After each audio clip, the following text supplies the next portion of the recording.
तारणम ई पाठशाला का आयोजन किया गया है और इसी श्रृंखला में आज आदरणीय पंडित जी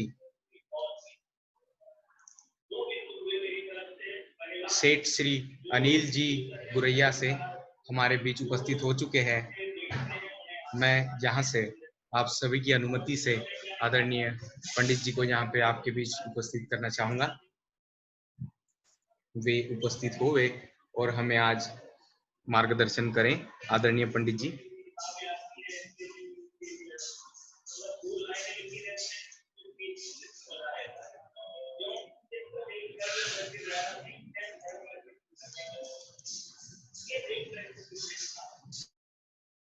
हेलो जी, पंडित जी आप अपने डिवाइस से म्यूट है, वहां से आप अनम्यूट करें। हाँ हाँ हो हेलो, चुके हैं। जी जी बिल्कुल, स्टार्ट करें। जी बिल्कुल।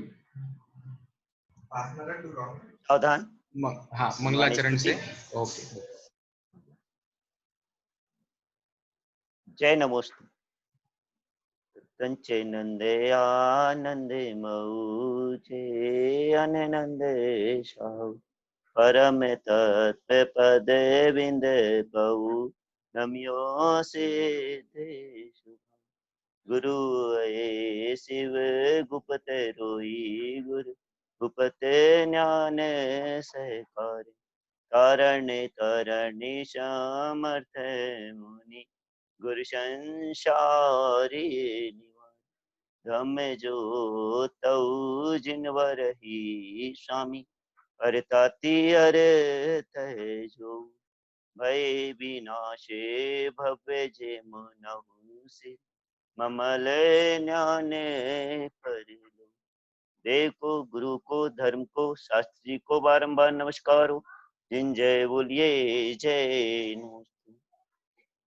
ओम नमः सिद्धम, ओम नमः सिद्धम, ओम नमः सिद्धम। देव देवम नमस्कृतं लोकालोक प्रकाशिकं त्रैलोक्यं भुवनार्थं ज्योति ओंकारं च विन्दते अज्ञानतिमिरान्धानं ज्ञानं जनशलाकया चक्षुरुन्मिलितं येन तस्मै श्री गुरुवे नमः। श्री परम गुरुवे नमः। परम्पराचार्यभ्यो नमः। आत्मतत्त्वरहस्यज्ञं महामान्यं जगद्गुरुं प्रचण्डधर्मशूरितं वन्दे श्रीगुरुतारिणं, वन्दे श्रीगुरुतारिणं, वन्दे श्रीगुरुतारिणं। बोलिए सद्गुरु तांत्रण मंडलाचार्य महाराज की जय। शुद्धात्म देव की जय।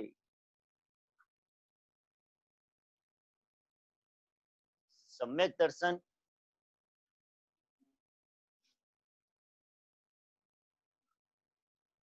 के बारे में विगत 2 दिनों से हम लोग अपनी बात समझ रहे हैं। सम्यक दर्शन क्या, क्यों और कैसे, इस विषय पे अपनी चर्चा हुई। सम्यक दर्शन के लिए हमें 7 प्रकृतियों का क्षय उपशम करना पड़ेगा। 3 मिथ्यात्व, मिथ्यात्व, सम्यक मिथ्यात्व और सम्यक प्रकृति मिथ्यात्व, और 4 अनंतानुबंधी कृष्ण। अनंतानुबंधी क्रोध, अनंतानुबंधी मान, अनंतानुबंधी माया और अनंतानुबंधी लोभ। यहाँ पर मिथ्यात्व, सम्यक मिथ्यात्व और सम्यक प्रकृति मिथ्यात्व के बारे में हम लोगों ने कल इसकी बात अच्छे से समझे। मिथ्यात्व यानी उल्टी मान्यता, सम्यक मिथ्यात्व यानी मिलीजुली मान्यता, ये भी हूं और ये भी हूं, और सम्यक प्रकृति मिथ्यात्व यानी कर्तापने का अहंकार। अब चूंकि जब हम 16 कारण भावनाओं में पढ़ते हैं कि 8 दोष मदे 8 मलिन, छे अनाए तन सटता तीन, ये 25 मल वर्जित होए, दर्शन विशुद्धि कहावे सोए। तो यहाँ पर 16 कारण भावनाओं में बताया गया कि बहुत सारा ठीक है आप 8 दोष, 8 मत, 6 अनायतन और 3 मूर्धन, ऐसे 25 दोष। अच्छा, इनकी चर्चा क्यों? ये हमारा थर्मामीटर है भाई साहब, कि हम देखें अपने अंतरंग में कि हमारे अंतरंग में ये 8 दोष तो नहीं है जिनकी चर्चा हम लोगों ने कर चुके हैं। शंका, वांछा, विचिकित्सा, अनुगुहन, अमूढ़ दृष्टि, अस्थितिकरण, अवात्सल, अप्रभावना, ऐसे करके ये 8 दोष तो नहीं है। और जब ये 8 दोष नहीं होते हैं तो हमारे अंतरंग में 8 गुण प्रकट हो जाते हैं, इनके उल्टे विषकित आदि। आज दूसरी बात, दूसरे बल के ऊपर अपन आते हैं, 8 मद। मद यानी क्या? मद की परिभाषा अमन भाई, हाँ, वे परिणाम जो उपयोग को स्वभाव की ओर ना झुकने दे, वे परिणाम जो उपयोग को स्वभाव की ओर ना झुकने दे। समझिए बात को, हो सकता है थोड़ी सी कठिन परिभाषा लगे, मेरी अपने चिंतन में है, आगम में इसको अपन समझ सकते हैं। हमारे वे परिणाम, समझ रहे हैं बिल्कुल ऋषभ भाई, हमारे वे परिणाम जो मेरे उपयोग को अपने स्वभाव की ओर ना झुकने दे। वे परिणाम जो अपनी अकड़ पकड़ के कारण हमें अपने स्वभाव में मिलने ना दे, इसका नाम है मद। इसको अपन मान कह सकते हैं, अहंकार कह सकते हैं, घमंड कह सकते हैं, उसके बहुत सारी अकड़ पकड़, इसको अपन मानते हैं। दूसरी परिभाषा इसको अपन कह सकते हैं अपने आप को मानना। अपने आप को आप कुछ भी मानिए, तो वो मान, कुछ भी मान लीजिए, अगर आप उसमें अपने आप को मान रहे हैं तो मान है। दौलत राम जी ने 6 ढाला में क्या कहा है, मैं सुखी दुखी मैं रंग के राव, मेरे गो धन धन प्रभाव, मेरे सुततीय मैं सबल दीन, मैं शुभग कुरूप मूर्ख प्रवीण। आगे पीछे घटा लेना, जैसे का शब्द करो। अपने आप को मैं मान रहा हूं ना, मैं सुखी मान रहा हूं, मैं दुखी मान रहा हूं, मैं अपने आप को रंक मान रहा हूं, मैं अपने आप को राव मान रहा हूं, मैं अपने आप को रूपवान मान रहा हूं, मैं अपने आप को कुरूप मान रहा हूं, मैं अपने आप को बुद्धिमान मान रहा हूं, मैं अपने आप को मूर्ख मान रहा हूं। जैसे हमने अगर हमसे आपसे पूछा, हैंड राइज करिएगा कि कौन कौन अपने आप को सम्यक दृष्टि मानता है? हा? किसी ने हैंड राइज नहीं किया। अब मैं पूछता हूं, कौन कौन अपने आप को मिथ्या दृष्टि मानता है? हा? तो मिथ्या दृष्टि अगर मान रहे हो ना, अगर मान्यता में कुछ भी मानना है तो उसका नाम मान। अपने आप को मैं मनुष्य मान लू, मतलब मैं मनुष्य हूं, आत्मा नहीं हूं। मैं अपने आप को देव मानूं, मैं अपने आप को नारकी मानूं, मैं अपने आप को त्रियंश मानूं, मतलब कुछ भी मानना, इसका नाम मान। मान मान्यता में बैठा हुआ एक ऐसा पत्थर जो हमें अपने स्वभाव से नहीं मिलने देगा। अपनी हर जगह वहां पे वो टांग अड़ा देगा, आपको मिलने नहीं देगा। पत्थर अहम का रखा, क्या करें गलता नहीं, सबका पता मिलता है। नहीं, पत्थर अहम का रखा क्या करें, जलता नहीं। सबके दिए जलते हैं पर अपना दिया जलता नहीं। और ढूंढते ढूंढते हो जाती है जीवन की शाम। सबका पता मिलता है और अपना पता मिलता है। तो अहंकार के कारण सबका पता तो मिल रहा है पर अपना पता नहीं मिलता भाई साहब।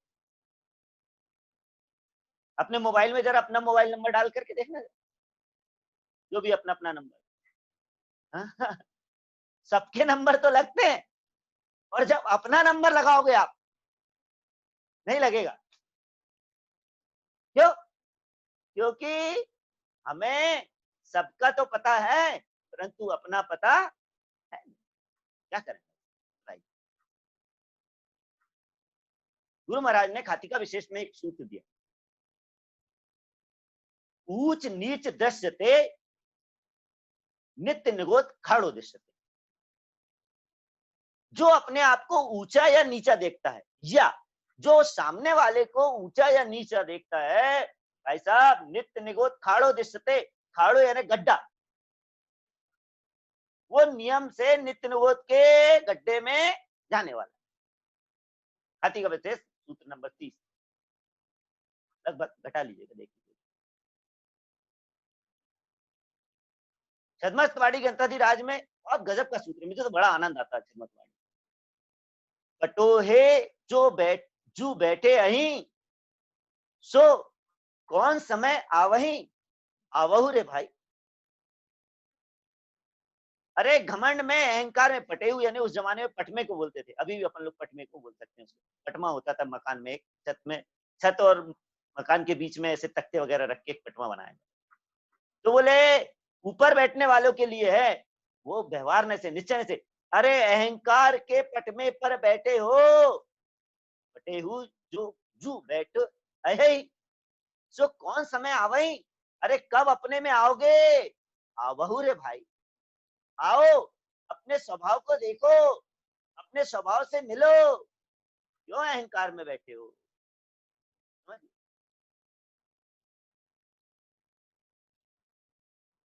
समस्या ये जो अहम है ना, वो हमें अर्हम से नहीं मिलने देते।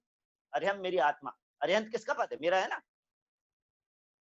जो अहम है वो हमें अर्हम से नहीं मिलने देता भाई साहब। जब जब भी हमें निर्वाण पाना है अगर, तो निर्माण होना पड़ेगा। निर्वाण पाना है तो निर्माण होना जरूरी है, और जब तक हम निर्माण होंगे नहीं तब तक निर्माण हो नहीं सकता।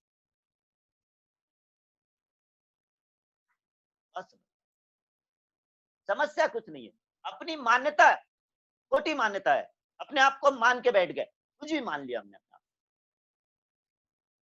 कुछ भी मान के बैठ गए, मान के बैठ गए, अकड़ पकड़ बना के बैठ गए, और अब वो ऐसा पकड़ लिया कि वो फिर छूटता नहीं। फिर हम झुकने को तैयार नहीं होते, हम टूटने को तैयार नहीं होते।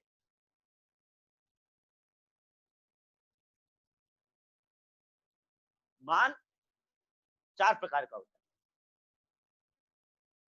16 कषायों में 4 है मान: अनंतानुबंधी मान, अप्रत्यक्षानावरण मान, प्रत्यक्षानावरण मान और संज्वलन मान।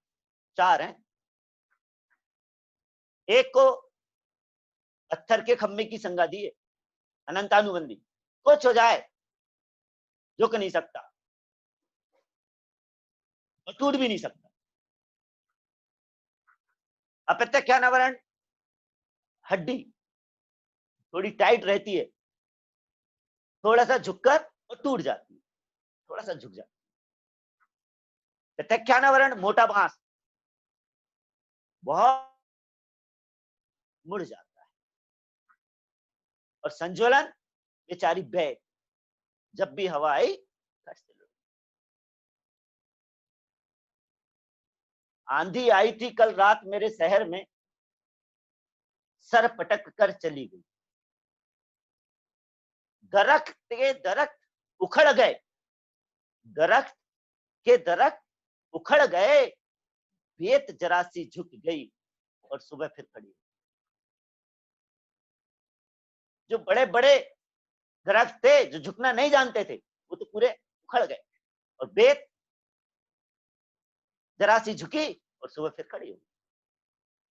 समझ, यहां पर मान से संबंध हमारे बाहर के संबंधों से नहीं है, उसकी चर्चा भी अपन अभी करेंगे 10-5 मिनट। यहां मेरे अंतरंग की बात है भाई साहब। ये जो मान है, जो मेरे स्वभाव से मुझे नहीं मिलने दे रहा, ये जो कसाय है, ये अनंतानुबंधी मान, 7 प्रकृतियों में एक प्रकृति अनंतानुबंधी मान की है ना, वो मुझे अपने स्वभाव में नहीं मिलने दे रही, मेरे अंतरंग के सम्यक को प्रकट नहीं होने दे रही, ये वाले मान, मेरे उपयोग को मेरे स्वभाव में नहीं लगने दे रही, ये वाले मान की बात। व्यवहार नहीं से तो भी हम और समझ लेंगे। देखो, जब सीता जी का स्वयंवर हुआ, शर्त क्या थी? जो धनुष को तोड़ेगा उसको सीता मिलेगी। राम ने धनुष तोड़ा और सीता का वरण कर लिया। अगर हमें अपनी मुक्ति रमा का वरण करना है तो हे आत्म राम, तेरे को अपने अहंकार के धनुष को पहले तोड़ना पड़ेगा। अहंकार का धनुष अगर नहीं टूटा तो तुझे मुक्ति रमा मिलने वाली नहीं है, ये पक्का समझ। ऐसा कोई कारण नहीं है जो तुझे मुक्ति दिलवाए, जब तक के अहंकार है। क्रोध दिख जाता है, क्यों? क्योंकि क्रोधी जो होता है ना, वो अपने सामने किसी को रहने नहीं देता। पर यहाँ पे उल्टा है, मान जो है, मानी जो होता है, सबको सामने रखना चाहता है, परंतु उसको बैठा के नीचे करके रखना है, अपने से बढ़ने नहीं देगा।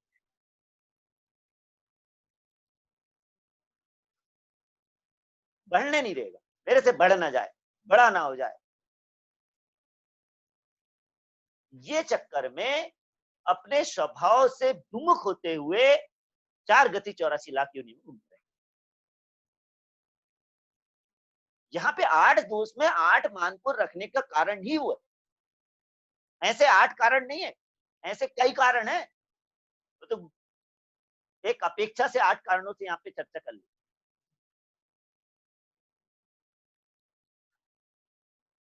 संक्षेप में उनको भी समझ लेते हैं। पहला, अमन भाई, जाति मत, कुल मत, कुल से चालू, कुल मत।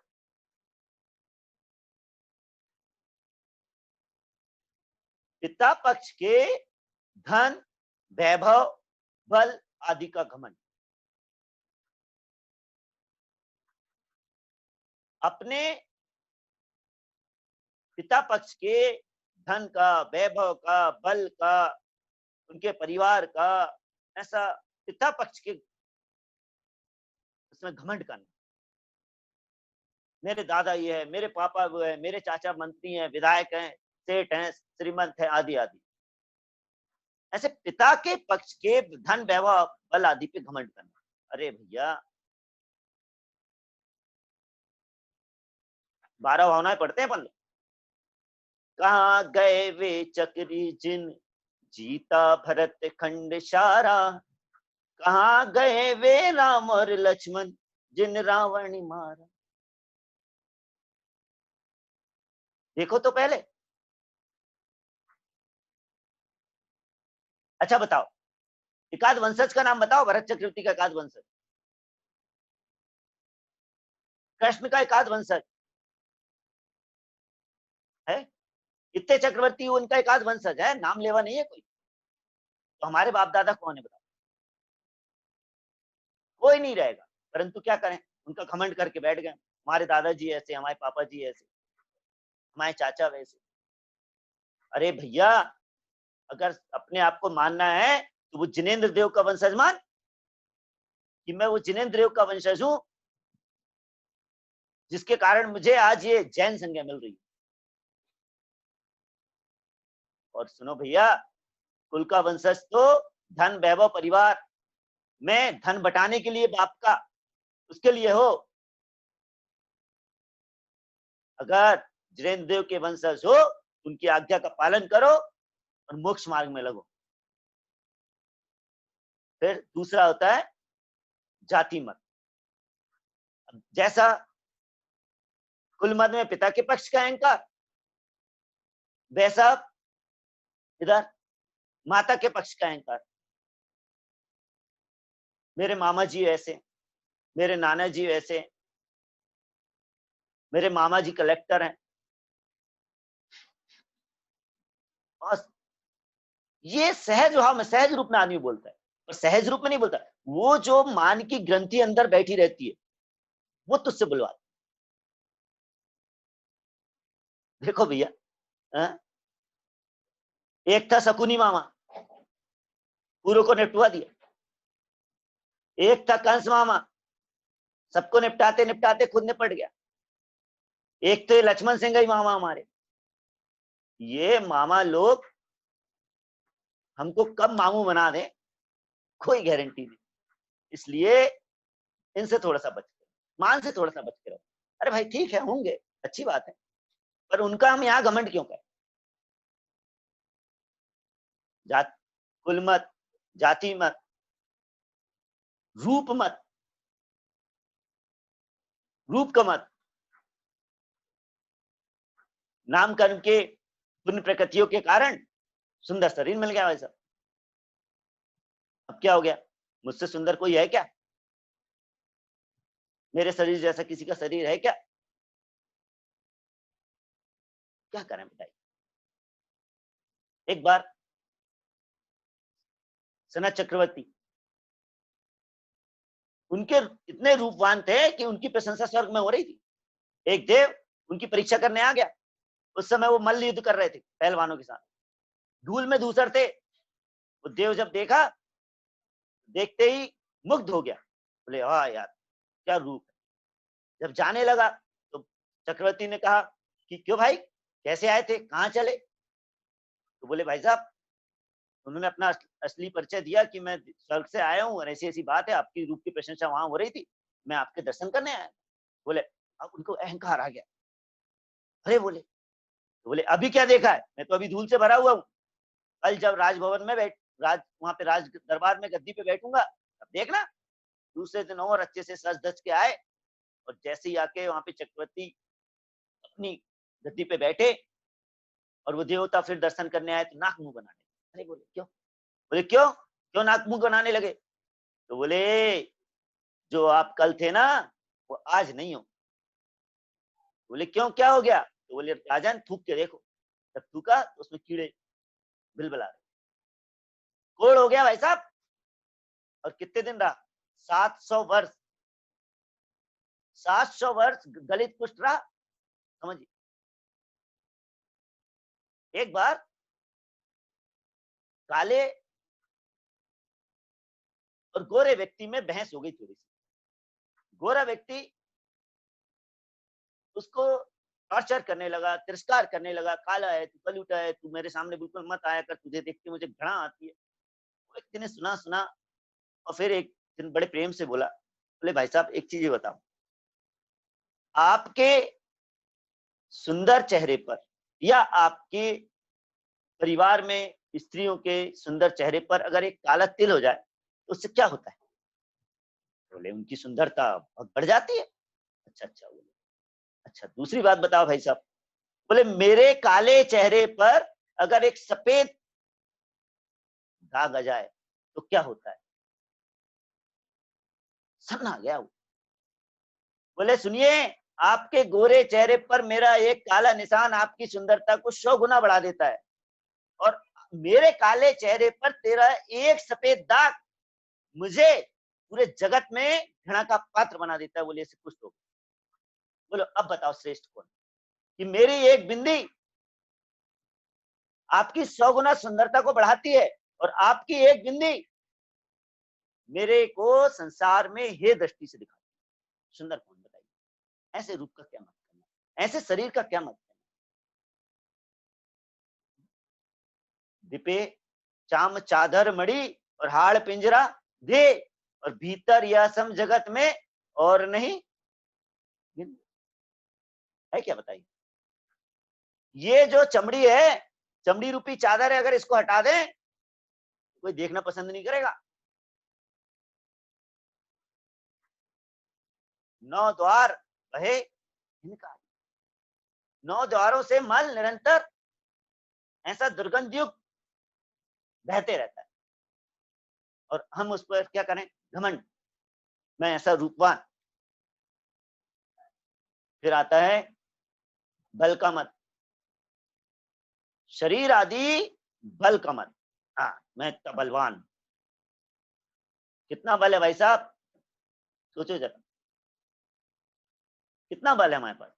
हम शास्त्रों में पढ़ते हैं इतने घोड़ियों का बल एक हाथी में होता है, इतने हाथियों का बल एक शेर में होता है, इतने शेरों का बल एक अष्टापद में होता है, इतने अष्टपदों का बल एक पति नारायण में होता है, इतने पति नारायणों का बल एक नारायण में होता है, एक नारायण, इतने नारायणों का बल एक चक्रवर्ती में होता है, और इतने चक्रवर्तियों का बल एक तीर्थंकर में होता है। अब बताओ हमारे पास कितना बल का घमंड कभी मत। बहुत सारे बल होते हैं, शरीर का बल है, अस्त्रों का बल है, हमारे जनों का बल है, मेरे पास इतने सारे भाई बंद हैं, चलो क्या करोगे इस बल को। अरे बल में बल, अपना बल, अगर बल लगाना है, पुरुष लगाना है, अपने पुरुषार्थ को जगा, उस बल का सदुपयोग कर,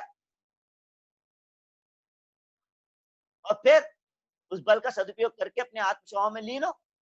अगर बल है तो तपस्या कर, बल है तो उपवास रहे, बल है तो नियम व्रत संयम कर, तो उस बल का सदुपयोग है। और नहीं तो वो बल क्या करेगा।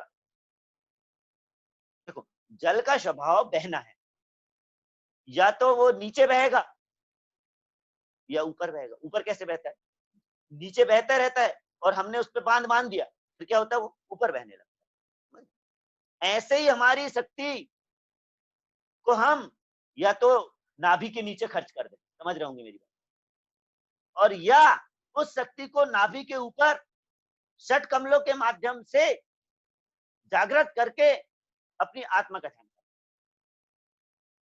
समझ लीजिए बल का हमें क्या उपयोग करना है। ऐसे बल का हम क्या अहंकार करें, कुल मत, जाति मत, रूप मत और बल मत। उसके बाद आता है पद का मत। पद हो गया भाई साहब, जरा सा सरपंच पार्षद आदि बन गए, थोड़ा सा अध्यक्ष समाज के। देखिए अब आप सीधे मुंह बात नहीं करते, विधायक आदि, समझ लीजिए पद का अधिकार का मद हो गया, क्या होगा बताइए। अरे पद किसे कहते हैं, परमेष्टि की क्या परिभाषा है, जो परम पद में स्थित हो उसे परमेष्टि कहते हैं। तेरे पास कौन सा पद है बताओ, अरिहंत हो, सिद्ध हो, आचार्य हो, उपाध्याय हो, साधु हो, कौन सा पद है क्या, फिर कौन से पद का घमंड कर रहे भैया। पद तो 5 ही हैं, छठवा तो आगम में है ही नहीं है, बताओ है क्या कोई पद। जो परम पद पे स्थित हो उसे परमेष्टि। तो पद कितने हैं, 5, तो अपने पास कौन से, और जब है ही नहीं क्या। पद का मत, तप का मत, बड़ी समस्या। जरा सा नियम व्रत संयम उपवास स्वाध्याय कर लिया और उसका घमंड, बोल के बताएंगे मेरे इतने नियम है, मैं ये नहीं खाता, मैं वो नहीं खाता, मैं ये नहीं करता, मैं वो नहीं करता, मैं वो नहीं। अरे भगवान, मैं करता। अरे तो ये किसने बोला था तुझे करने के लिए, एडवर्टाइज करने के लिए। अब आप लोगों के यहाँ होता है कि नहीं होता, पहले हमारे यहाँ ऐसा होता था कि जो अनंत चतुर्दशी या सुगंध दशमी या अष्टमी के दिन उपवास रहे, दूसरे दिन उनको एक नारियल, भेंट। क्यों भैया? तो बोले कल इनका उपवास था। मतलब पूरे गांव को पहले ही पता हो गया भैया। नियम नियम व्रत संयम ये किसी को बताए नहीं जाते। कोई परिस्थिति ऐसी आ जाए कि अपने आपने चाय का त्याग किया और सामने चाय का ट्रे आ गया, तब बोलो भैया मैं चाय नहीं पीता। समझिए, ये तप होते हैं। मेरा इतना दिन का उपवास। देखिए, मैं किसी की कोई अपेक्षा मतलब उपेक्षा नहीं करता, किसी के ऊपर आक्षेप नहीं लगाता, पर समझिए 10 दिन उपवास किया, 10वें दिन फिर उनके रथ यात्रा आदि आदि, समझ रहे हो? अपनी तान समाज में ये सब मान्यताएं होती हैं। क्या है ये बताइए? ये समाज कर रही, अरे समाज कर रही तो आप मना करिए ना भैया, हमें ये सब नहीं करवाना।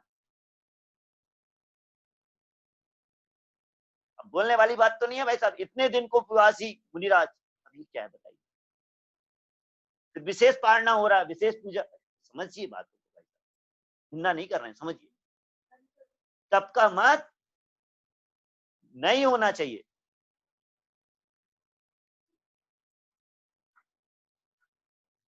तपे तप खिपे अभिलाषा। तप का काम है कि इच्छाओं का निरोध करना, और हमने मान की सम्मान की इच्छा से ही पूरे काम कर रहे हैं। और जरा सा फिर मान में कमी हो गई, इस अष्टमी को आपका सम्मान हुआ था, अगली अष्टमी को नहीं हुआ, फिर देख लो क्या होगा।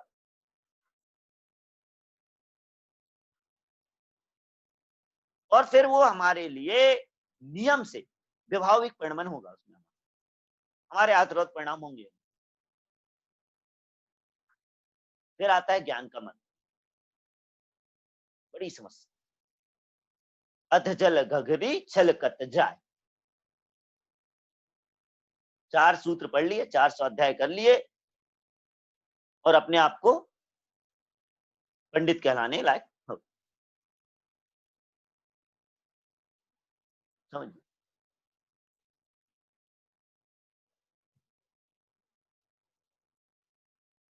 अरे पंडित किसे कहते हैं? पंडित पूजा ग्रंथाधिराज में पूरी परिभाषा लिख दी, कैसे स्नान करना चाहिए, कैसे प्रक्षालन करना चाहिए। वो सब गुण मुझ में है क्या? ज्ञान का मत सबसे खतरनाक मत है, सबसे खतरनाक। पूरे मदों में सबसे खतरनाक मत अगर कुछ होता है, वो ज्ञान का मत। अपने स्वाध्याय का मत, अपने क्षयोपशमिक ज्ञान का मत। जरा सा हमें क्षयोपशम ज्ञान हो गया और उसका हमने मत कर लिया। समझे?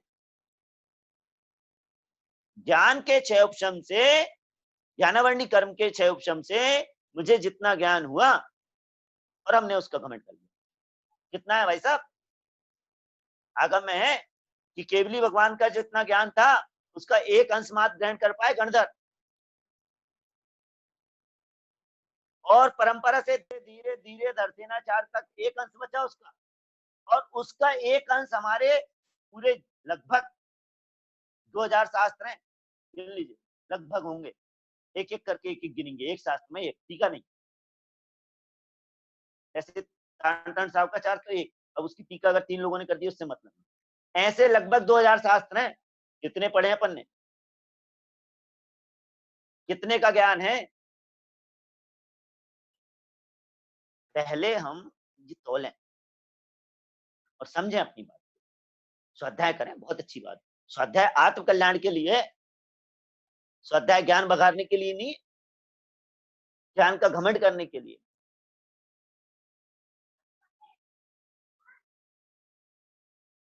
और फिर आता है विद्या मत।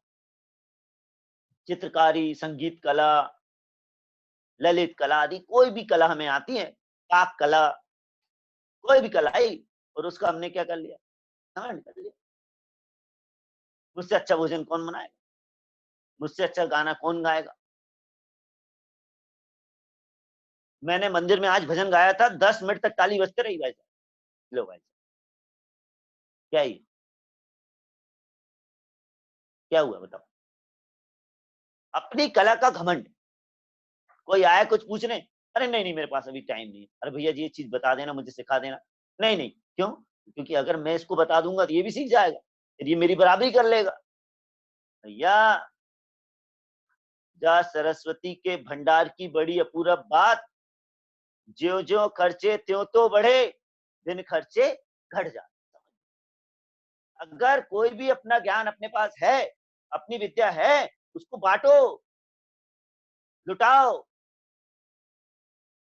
लुटाओगे तो बढ़ेगी और बचाओगे तो घटेगी। इस प्रकार ये 8 मद होते हैं। इन 8 मदों के कारण जीव 4 गति 84 लाख के निकल। रावण के बारे में हम क्या सुनते हैं? अहंकार से तीनों गए, धन वैभव और वंश। क्या क्या चला गया? अहंकार से तीनों गए, धन वैभव और वंश। और विश्वास न हो तो देख लो, रावण, कौरव और कंस तीनों चले गए। अहंकार से धन भी चला गया, अहंकार से वैभव भी चला गया और अहंकार से वंश भी चला गया। क्या था रावण का अहंकार? कि मैं राम को लौटा तो दूंगा पर जीतने के बाद।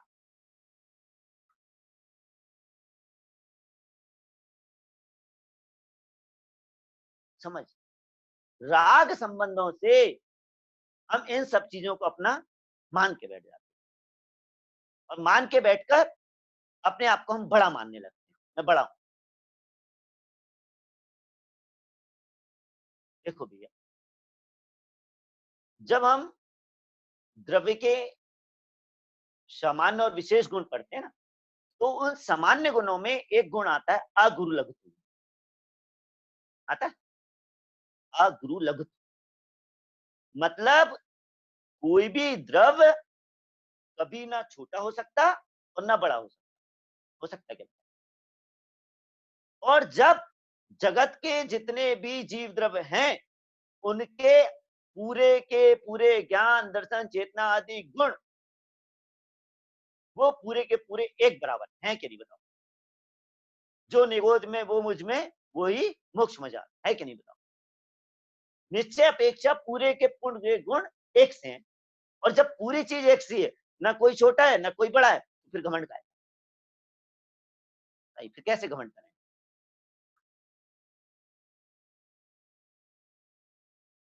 गुरु महाराज की श्रावकाचार्य जी की गाथा में कहा, एता निराग संबंधम रमते अष्टमदम सदा, ममतम असत्य आनंदम मद अष्ट नरयम पतम।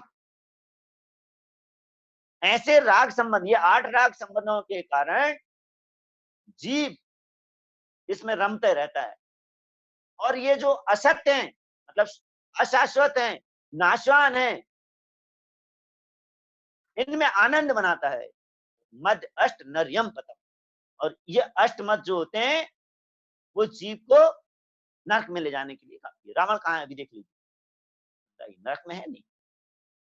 जिसने भी घमंड किया, चाहे वो कोई भी चीज का घमंड, उसे नियम से नरक जाना पड़ेगा, दुर्गतियों में जाना पड़ेगा। तो बोले घमंड नहीं करना है तो फिर क्या करना चाहिए? तो बोले उत्तम मार्ग, विनय। विनय गुण प्रकट करो। विनय किसकी करें? रत्नात्रयधारी मुनिराय, दर्शन ज्ञान चरित समुदाय, इनकी विनय विषय प्रवीण, द्वितीय भावना कहिए अमली। बोले कारण भावना में दूसरी भावना है विनय संपन्नता। अगर ऐसी विनय संपन्नता हम में होगी तो फिर क्या होगा? 16 कारण भावना में कहा है कि उसे तीव्र प्रगति का बंध होता है। विनय किसकी करना है? उसमें लिखा है रत्नात्रयधारी मुनिराय, दर्शन ज्ञान चरित समुदाय। जो सम्यक दर्शन की विनय, सम्यक ज्ञान की विनय, सम्यक चारित्र की विनय, सम्यक तप की विनय,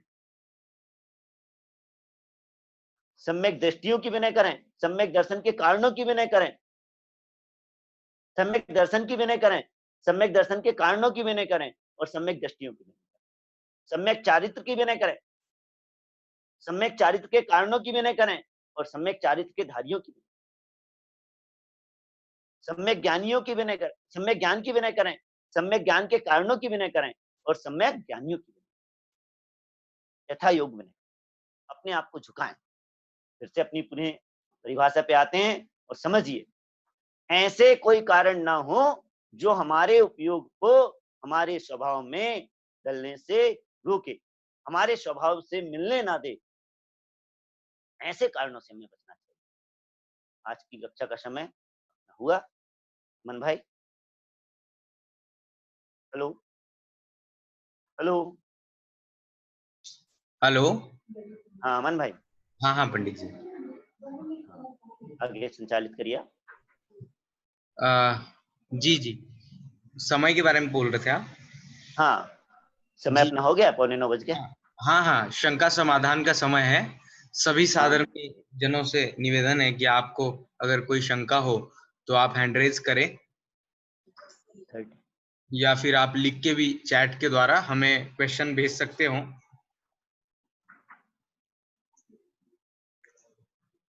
और शंका समाधान के पश्चात आज की कक्षा में से ही आदरणीय पंडित जी द्वारा 3 प्रश्न पूछे जाएंगे, उनका भी जवाब फिर आपको देना होगा।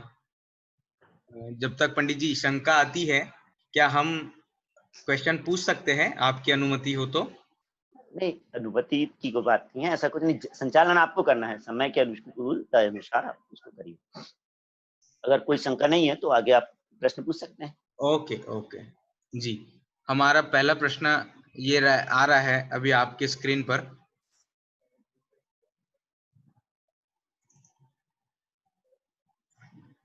आप देख पा रहे हो? आपका पहला प्रश्न है, 16 कषायों में मान के 4 प्रकार के नाम बताइए। हैंडरेज हो रहे हैं। सबसे पहला हैंडरेज आया था शालिनी शालिनी जैन कहाँ से? जी। इन्होंने नाम अपना वहां पे लिखा नहीं है, वो चलिए, अनम्यूट कर रहे हैं, वो पूछ लेते हैं हम।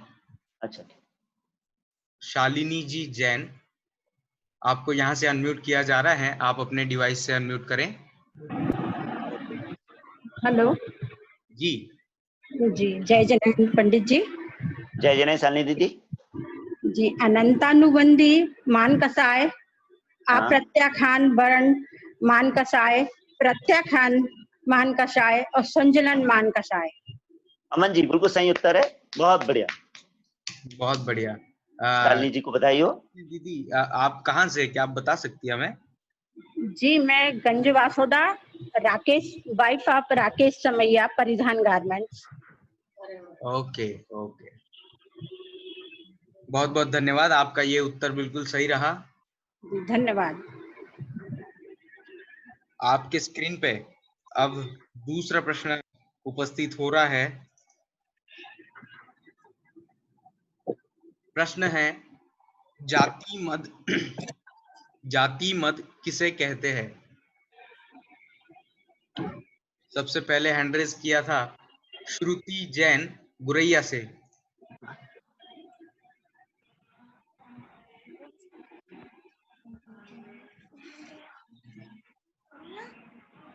मात पक्ष के धन वैभव को जाति पक्ष कहते हैं। क्या आप दोहरा सकती है आपका आंसर? थोड़ा क्लियर नहीं समझ में आया। मात पक्ष के धन वैभव और घमंड को जाति पक्ष कहते हैं। मात पक्ष की मातृ पक्ष? आदरणीय पंडित जी। देखिए, उत्तर 75% तो सही है, पर पूरा उत्तर नहीं है। सेकंड जो है एंट्राइज वाला। ओके ओके, हमारे पास में और हैंडरेज आए थे। आपको जिन किसी को आंसर देना है कृपया आप हैंड रेज कीजिएगा। शालिनी जी जैन फिर से उत्तर देना चाह रही हैं, बट हम सोच रहे हैं कि किसी और को। हाँ, और कोई हो? हाँ हाँ जी, यहाँ से मुन्ना लाल जी जैन, स्क्रीन पे तो नहीं बट वो वीडियो में हैंड रेज कर रहे हैं अपना वहां पे, तो उनको मैं अनम्यूट कर रहा हूँ यहाँ से। अच्छा,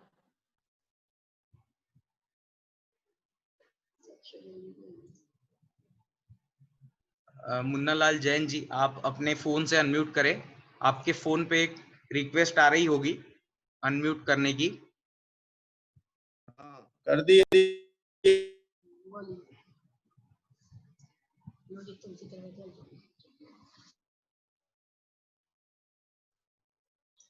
हेलो, हाँ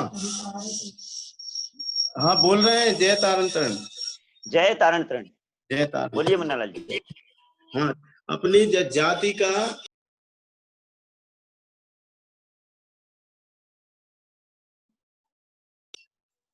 अपनी जाति का मत बताना कि मैं ऊंच जाति का हूँ, अभिमान होना, इसको जाति मत कहते हैं। हाँ, क्षमा करें अमन जी, उत्तर तो सही नहीं है। आप नेक्स्ट देख लीजिए। जी हमारा अभी उत्तर देना चाहते हैं लक्ष्य जैन। हाँ जी, स्वागत है लक्ष्य जी, बताएं।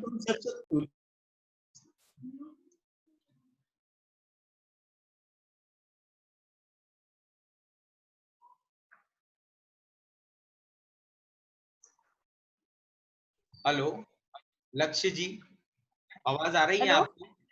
हाँ मातृ पक्ष के जो कुल धन वैभव इज्जत शौहरत रहती है उसके मत को जाति मत कहते हैं। बिल्कुल सही उत्तर, धन्यवाद लक्ष्य जी। जी मैं स्मृति जैन हूँ, उनकी मम्मी लक्ष्य की, अच्छा, स्मृति जी। अमरवाड़ा से, ऋषभ जैन के अच्छा, यहाँ से। ओके, बहुत बहुत धन्यवाद दीदी आपके उत्तर के लिए। आपका उत्तर बिल्कुल सही रहा। तीसरा प्रश्न। माता पक्ष के, हाँ हाँ, हाँ माता पक्ष के धन वैभव बल आदि के घमंड को जाति मत कहते हैं। बहुत बढ़िया। हाँ जी, अमन भाई अगला प्रश्न। जी, तीसरा प्रश्न आदरणीय पंडित जी द्वारा आपके स्क्रीन पे आ रहा है।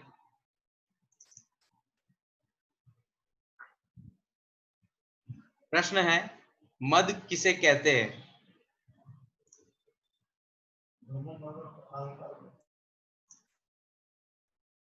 जी, एक दादी जी बैठी हुई खुशांक जैन, इनके आईडी से वो वीडियो में हैंड रेज कर रही हैं। उनको शायद पता नहीं होगा हैंड रेज कहाँ से होता है। मैं उनको यहाँ से अनम्यूट कर रहा हूँ। आदरणीय पंडित जी, खुशांक जी जैन, जी, दादी आपके हाँ, पे एक रिक्वेस्ट आ रहा होगा म्यूट। हाँ जी, हो गई है। हाँ जी। वे परिणाम जो उपयोग स्वभाव की ओर न झुकने दें, मान, घमंड, अहंकार और अकड़ होते हैं। बहुत बढ़िया दादी जी, प्रणाम सबसे पहले आपको। तो जय जिने, जी, आपने उत्तर जय बहुत जय अच्छा दिया। जी। हाँ, अमन भाई बिल्कुल सही उत्तर है। जी बहुत बहुत धन्यवाद दादी जी। जिन लोगों ने यहाँ पे हैंड रेज किया हुआ है आपको हम धन्यवाद कहते हैं। और चूंकि 3 ही प्रश्न थे तो हम आपको अगली किसी कक्षा में, कल भी एक चौथी कक्षा, अंतिम कक्षा सम्यक दर्शन विषय की आदरणीय पंडित जी द्वारा ली जाएगी। क्या अभी आपको किन्हीं को शंका कोई अगर हो तो उसके समाधान के लिए हम आदरणीय पंडित जी को रिक्वेस्ट कर सकते हैं। अमन जी, जी अंकुर भैया। आदरणीय सरस मामा जी का एक क्वेश्चन आया था चैट में, देखिए आप। ओके देखिए।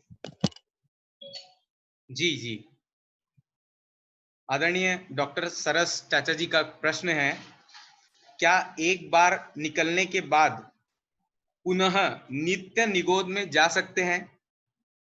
नहीं, ये तो मतलब आगम विरुद्ध है कि एक बार निकलने के बाद नित्य निगोद में नहीं जाते हैं, वो इतर निगोद में ही जाते हैं। परंतु वहां पर गुरु महाराज की जो गाथा है उसमें वैसा ही लिखा है, ऊंच नीच दृश्यते नित्य निगोद खाड़ो दृश्य। उसमें अगर कोई और शंका है तो कल अपन उसको और अच्छे से समझ सकते हैं। आदरणीय सरस भाई साहब जो हैं मुझसे बड़े हैं, विद्वान हैं, मैं उनसे अपेक्षा करूंगा कि वो भी इस विषय में मेरा मार्गदर्शन करेंगे। आदरणीय सरस चाचा जी, अगर यहाँ हो तो हमारे पास अंतिम 4-5 मिनट है। आप अगर डिस्कशन भी करना चाहो तो हम इसका पार्ट बनना चाहेंगे। आदरणीय सरस चाचा जी।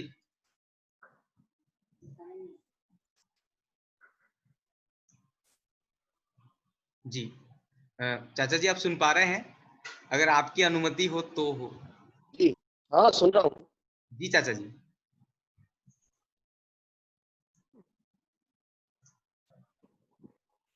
आपका हाँ हाँ हाँ, जय जिनेन्द्र।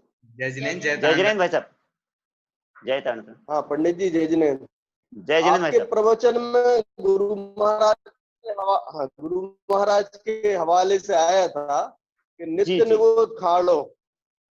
हाँ, हाँ। तो नित्य निबोध में दोबारा तो जाता नहीं है कोई जीव। एक बार हाँ, श्रवण में आ गया, जब दोबारा बराबर। निबोध में जाता है तो वो इतर निबोध में जाता है ना। बिल्कुल लेकिन सही गुरु है। महाराज की जो अपेक्षा है वहाँ ये है कि हाँ। विपरीत मान्यता के कारण अनादिकाल से ये जीव नित्य निबोध में जी। पड़ा हुआ है ना। नित्य निबोध में चला जाएगा ऐसा उसका भाव नहीं है।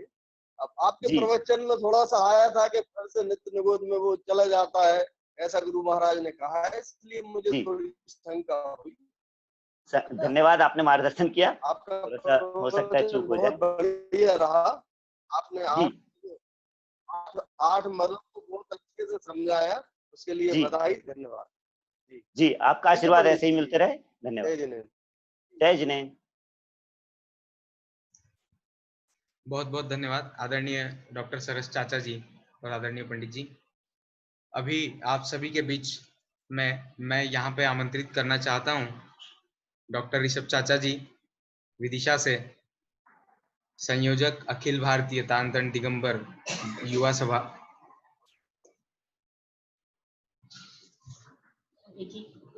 हाँ चाचा जी, आप आगे की गतिविधि के बारे में हम सभी को अवगत कराएं। आदरणीय चाचा जी।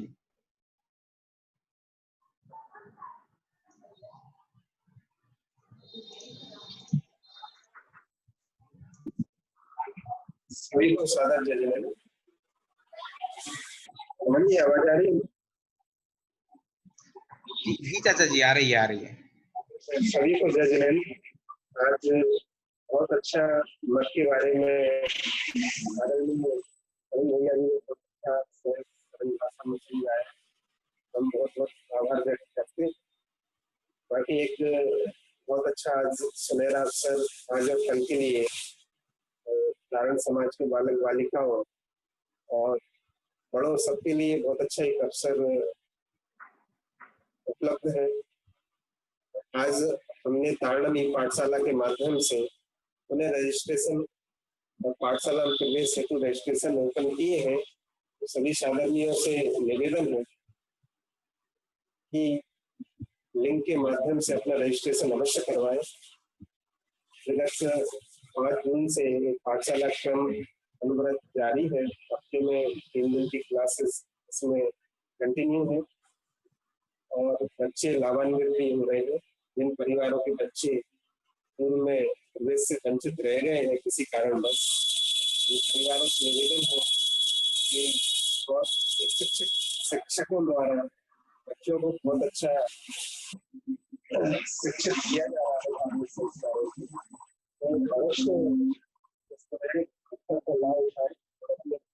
परिवार के बालक बालिकाओं का रजिस्ट्रेशन कल रात्रि 12 बजे अवश्य करवा दें। ये लिंक सभी ग्रुपों में प्रेषित कर दी गई है।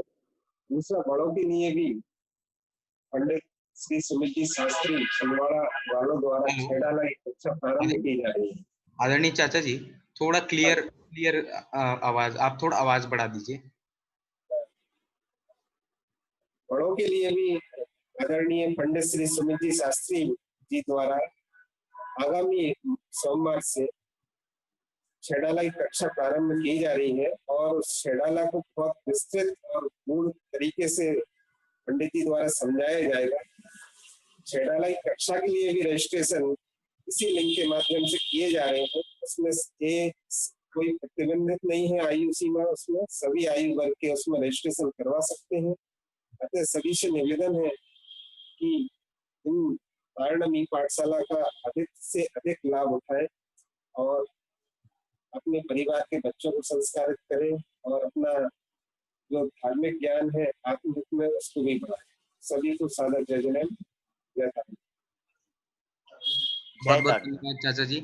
आज आपने जो यहाँ पे घोषणा की है कि हमारा 2 उपक्रम और चालू हो रहा है। एक तो सभी वर्ग के लिए 6 डाला की कक्षा चालू हो रही है, और सबसे अच्छी बात तो तारणम ई पाठशाला का जो त्रैमासिक कोर्स हमने शुरू किया है 5 जून से, उसका रजिस्ट्रेशन फिर से एक बार 2 दिन के लिए, मतलब आज और कल रात 12 बजे के लिए हम लोग ओपन कर रहे हैं। तो ये बहुत सुनहरा अवसर है बच्चों के लिए। मैं यहाँ पे आज के आभार के लिए आमंत्रित करना चाहता हूँ हमारे राष्ट्रीय कोषाध्यक्ष आदरणीय अंकुर भैया, जो कि हमारे बहुत सक्रिय कोऑर्डिनेटर भी है। आदरणीय अंकुर भैया। सभी को सादर जय जय।